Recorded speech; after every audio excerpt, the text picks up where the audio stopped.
Hey everybody, this is Rydo and we're back to Darksiders 2. We're doing the DLC and we got the ability to now supposedly walk in this and not take damage. Alright, so we are now good. Because we can now walk in these water sections, that kind of tells us two things. One, there's a lot of little collectibles probably hiding around.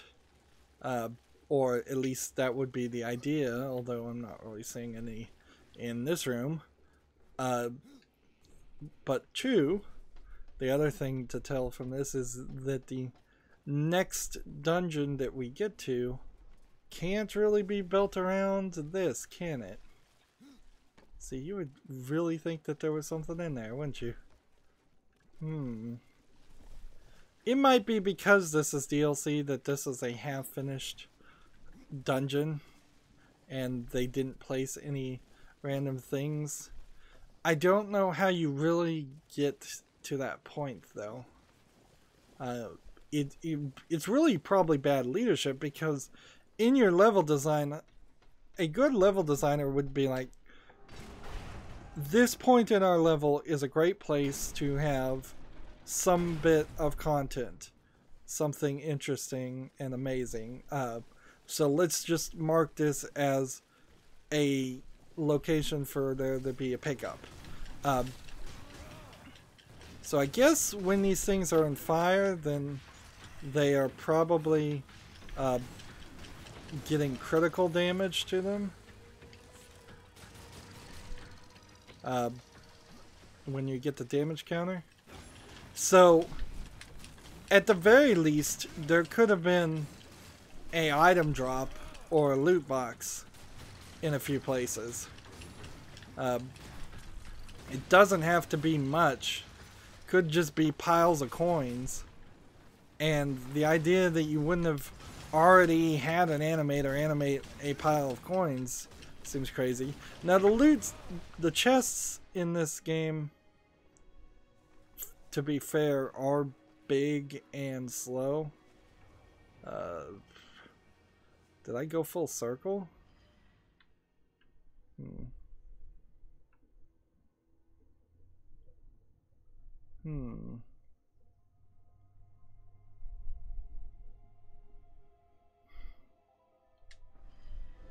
Well, we're here, so we might as well play. I feel like I might have missed some things. And yeah, I'm definitely feeling like I'm missing collectibles, or places where there would be collectibles. This is crazy. This feels exactly like a duplicate of where we started. So does this world just go in loops?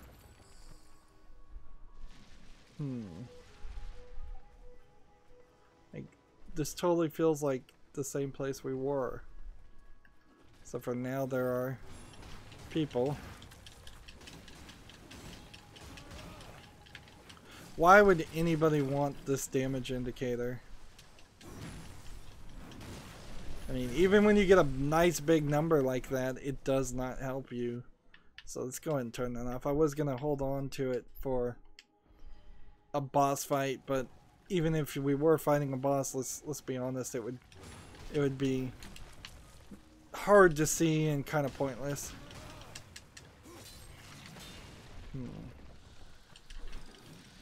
These guys seem like they just spawn infinitesimally for all time. Let's see what this does. So the question is, are we in a dungeon that just happens to look like an outside world section, or are we in some other thing?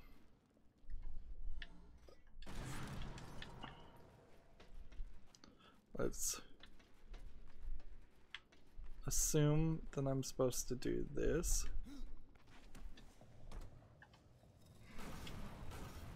There we go. What happened there?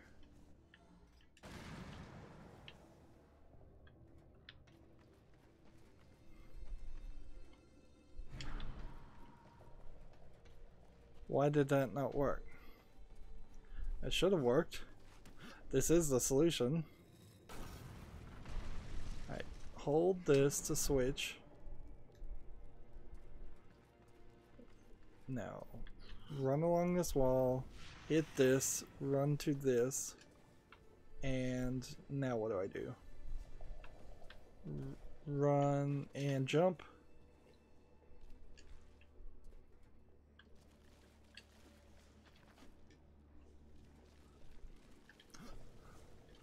Well, the fact that I have the gym kind of makes it pointless. So this must be like the nomad secret. That's the only thing that would make any sense. So run around here, hit this, hold on to this, switch over here, jump off, switch over here, and jump down.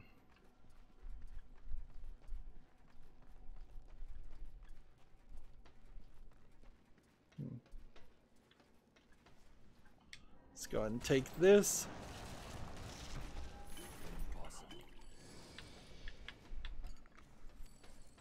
And hit this.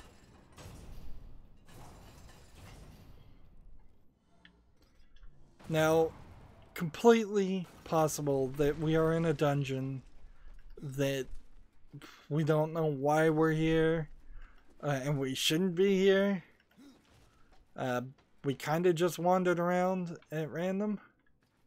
That seems like that's more than acceptable in their game design for Darksiders 2. It was absolutely not acceptable in Darksiders 1.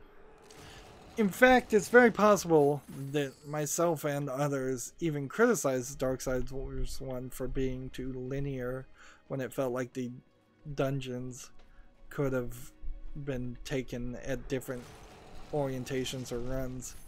But honestly, in retrospect, seeing how you probably could have done a lot of the dungeons and engines, dungeons and elements differently in this game, in Darksiders 2, I prefer a linear experience. Like, since this game is so long, it has worn me down from the idea of wanting any kind of open world experience with Darksiders, to the point where I totally want a 15-hour linear experience. Just spoon feed me that story and we'll be happy and we'll be done. Again, you would think there was a collectible. What?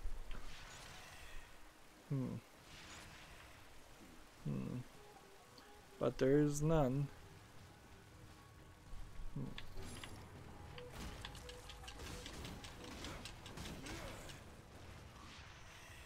Let's go ahead. It's not strong enough. And I see a chest over here, but it's not actually in this mess. And this little section here is just designed so that you can't possibly make a jump without landing in the goo. If there was some way that you could have reached this area without walking through a lot of the goo in the first place. Well, it seems like we're going to a big boss fight. Alright. And it doesn't seem like there's anything that really stops us. The Abysmal Forge.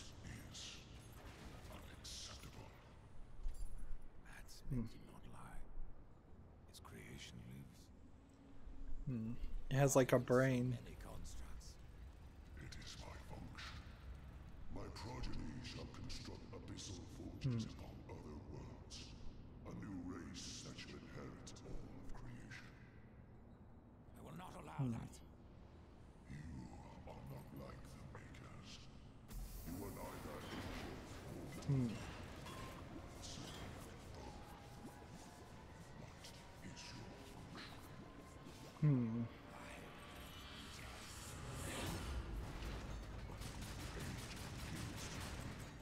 Let's see what these guys do.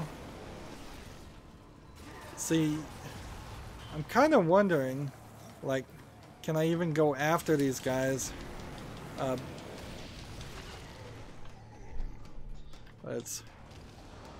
think I need my grapple ability a lot here.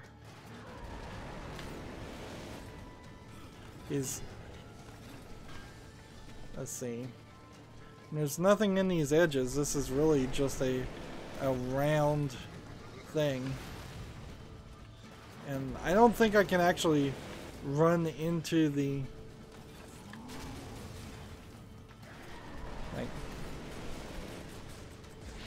Like I don't think I can actually run into this lava.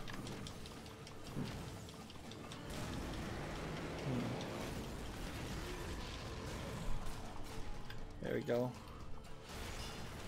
There we go.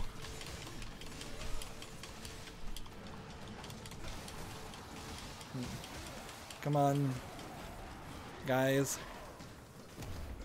That's about 1/4 done.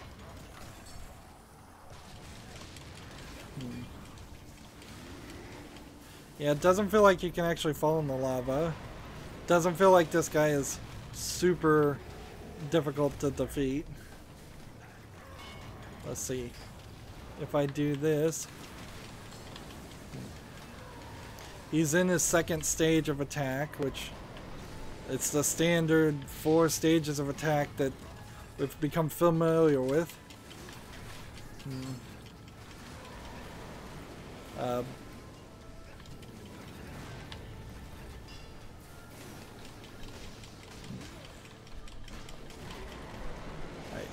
So we do this, and then we keep on pounding on this,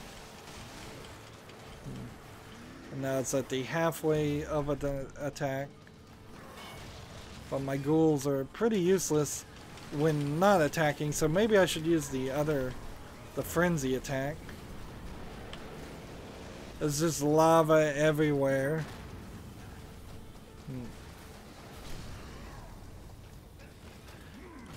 And I wonder if there's gonna be like a quick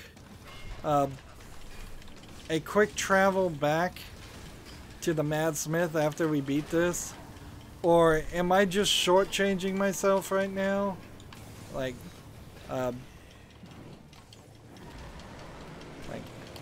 hitting him even in that mode's not really doing any damage. Let's go ahead and use our second health. Like, is this really just gonna tell me you're done? And you've defeated the main boss? Or is there some kind of check imbalance here to make sure there's still something to do?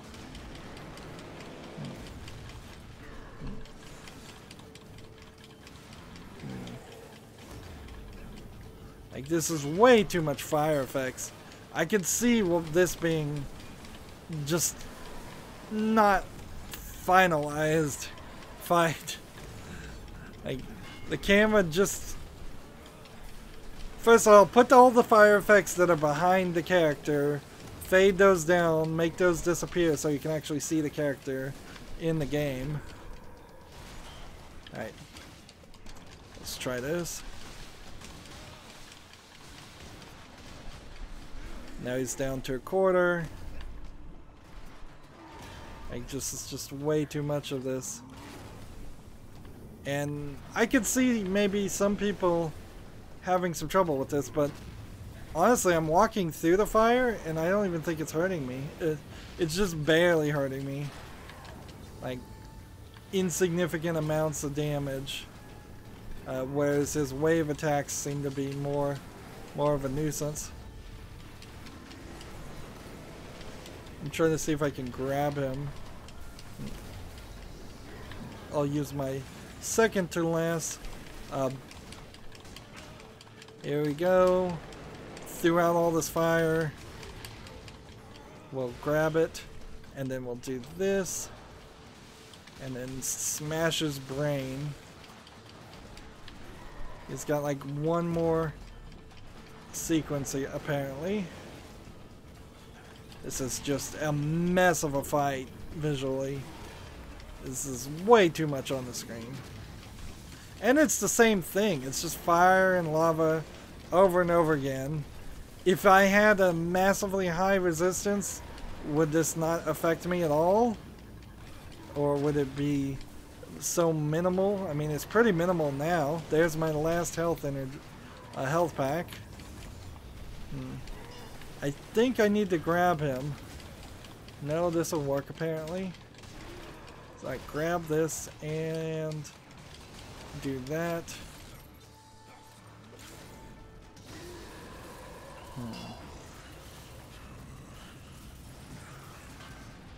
But I didn't destroy the Hearthstone, the Hearthstone.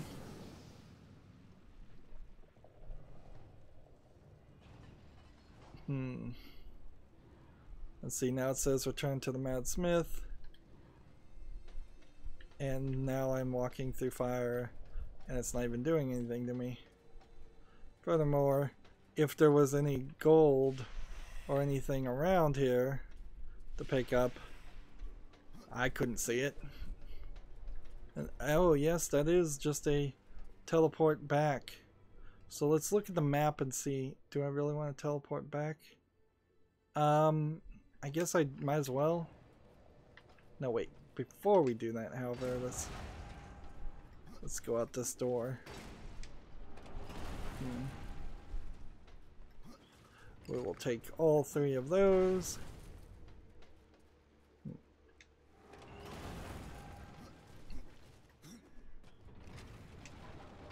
And so we hit one end on the map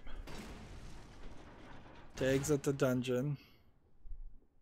And I think we're fairly certain that there really isn't anything else on this. And so this part is, I assume, the dungeon they're talking about. They desperately needed these exit dungeon elements in the main game. It's kind of insulting that they are in the exterior. Yes. And now, will you end me as well? Your broken mind is punishment enough, Smith. Don't make me regret my mercy. Time to make a new masterpiece. So we get some dialogue based on something that was a quest we hadn't even done yet. And we'll just fill ourselves up. We get the Abysmal Forge Hammer. The Mad Smith builds this hammer to aid in the construction of the Abysmal Forge. Imbued with dark energy, this hammer can shatter even the thickest armor, and it sets all ablaze.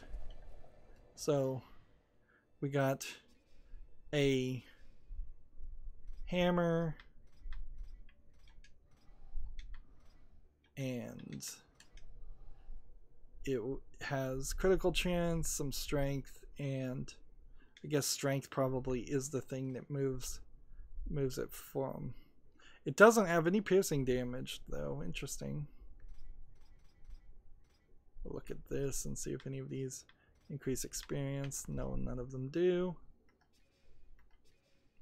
So we've done things out of order. We want to go over here and check out maybe this area as far as over here.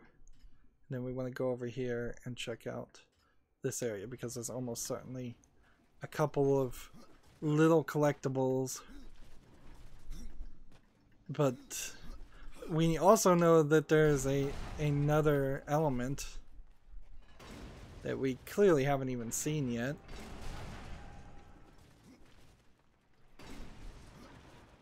So before we weren't capable of going through this area, so we couldn't have reached this to get to these chests, but that might be the only thing in this, is a couple of chests with a little bit more gold.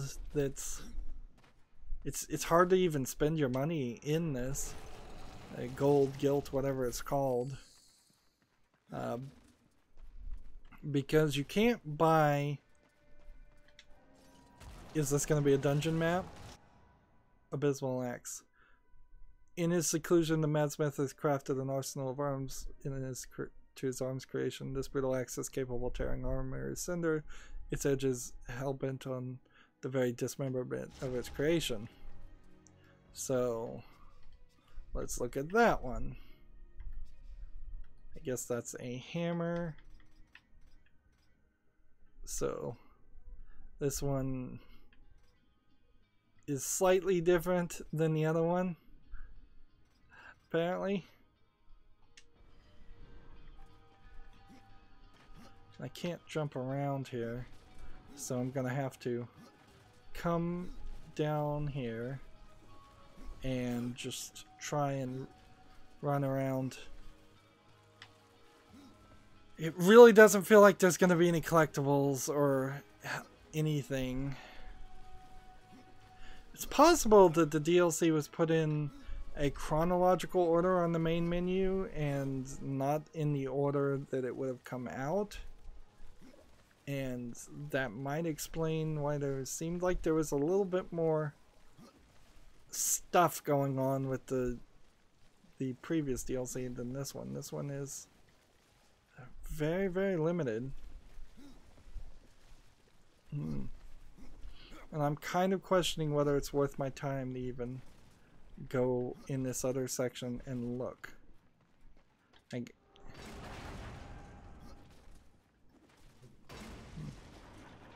See, if we look at the map, there's this section that probably doesn't have anything, this section that probably doesn't have anything, this section that probably doesn't have anything, and this over here probably doesn't have anything. So it's really just, I guess we'll do it anyways though. We'll keep a sharp eye out.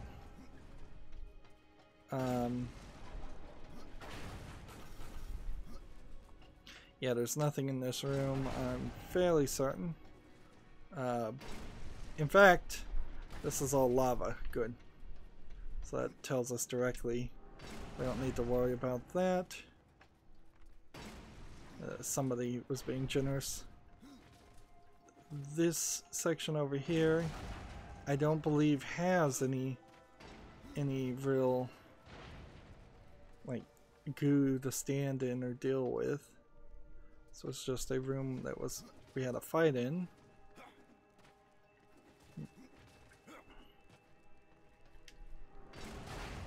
Seems like getting this medallion is really just a reward in the form of a key, or a key in the form of a reward.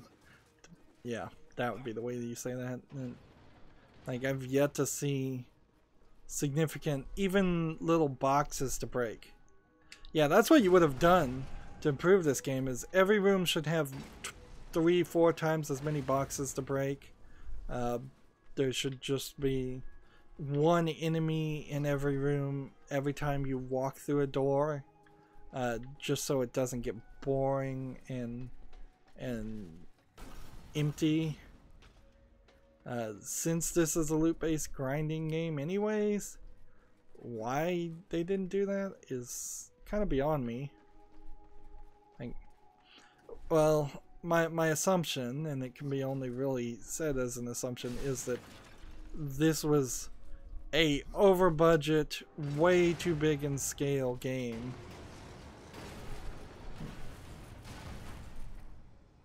See, they make sounds like they're attacking me, but they're not even doing that. But the things that put this game over budget are odd, and the final project you got with what I assume is an over budget game is odd, just because of things that were left in and things that were apparently never even worked on. So the thing I was thinking is right here. There's this area, and if you fall and you survive, I guess you can walk out to this area, and there's nothing here. No secret. No collectible. Apparently you can't walk under that, even though that clearly looks like a place you could walk.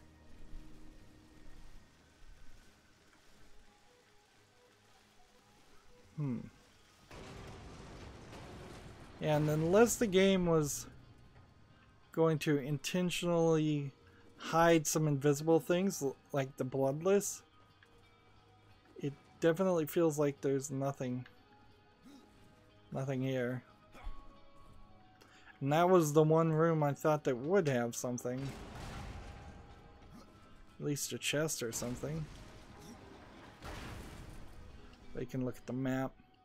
Like this room and over here probably doesn't have anything.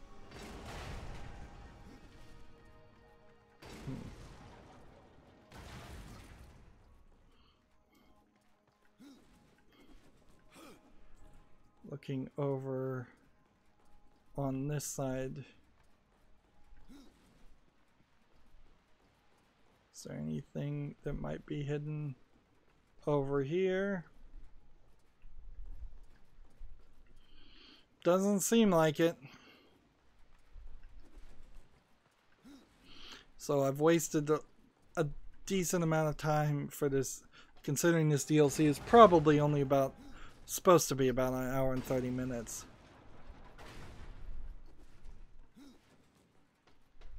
A decent amount of time was spent running through this world a second time.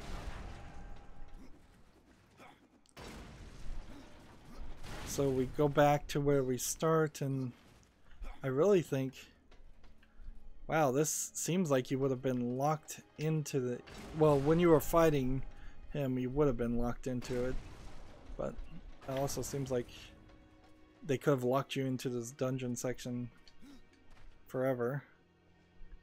And see, if I jumped over the ledge, I am not 100% certain there's a way to get back up.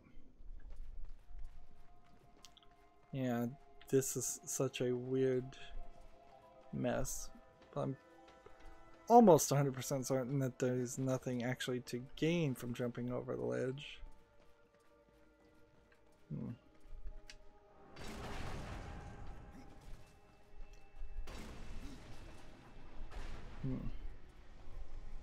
So we're back to the Dread Mire.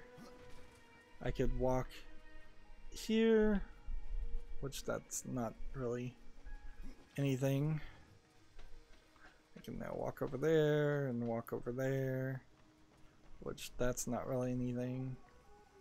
Little points. Like this area in particular looks like a cut and paste copy of the area we were in before the final boss fight.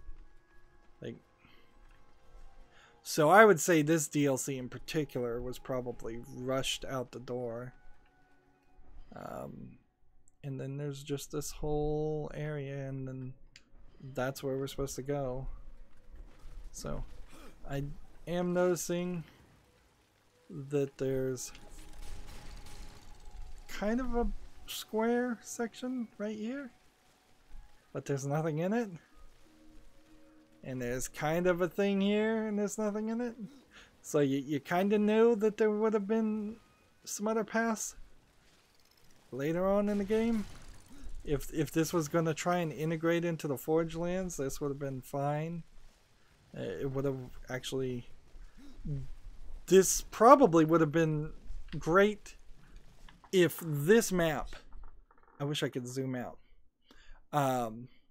Was that big central area that was empty in the Forge Lands. Just an abyss, corruption infected world. That would give you more to do. It would send you off in more than a north, south, east, and west direction. And it would integrate quite nicely. And it certainly... I almost... Yeah, that's my theory, is that this section was supposed to be that big empty middle section of the Forge Lands. So here's the Shadow Helm. And apparently even though we've kind of done the main story already, I think we're going to have to we're going to do this dungeon. Yeah, it would be really stupid not to do this dungeon. And this will be interesting how you actually solve this puzzle, because we need to roll a ball down there. It seems like we need to. And we're gonna get it through a pipe. That's interesting. Yeah, we haven't seen a ton of ball puzzles in the main game or the DLC, which I'm kind of fine with that. Yeah, I heavily suspect that we will get this done in another 30 minutes. Let's go ahead and use our Wrath Potion. I should have used that earlier.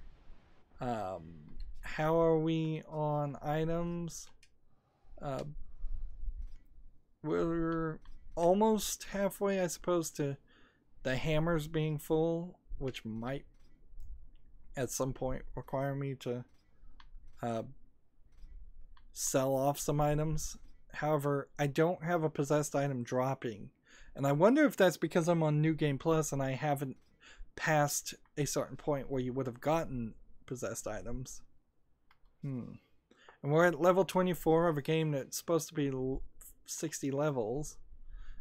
We are now just 5 minutes shy, according to the game, of 3 hours, having done the first DLC and almost all the second DLC. I imagine it'll just be 30 minutes more. We've only spent 40 minutes in combat, which arguably that is a higher ratio than the main game by far, which is probably helping the experience a lot. Would it have hurt them to give me my other bits of gear? Maybe. I don't really know what that would have changed, honestly, but they chose not to. Anyways, since it's been another 30 minutes, as always, I ask you to like, share, subscribe, comment, and watch every second of my videos. If you want to friend or follow me on any social media sites, there's a whole bunch of links down below. When you subscribe, please click the notification bell. And if you want to support me even further, gift me a game on Steam. Thank you for watching. Have a good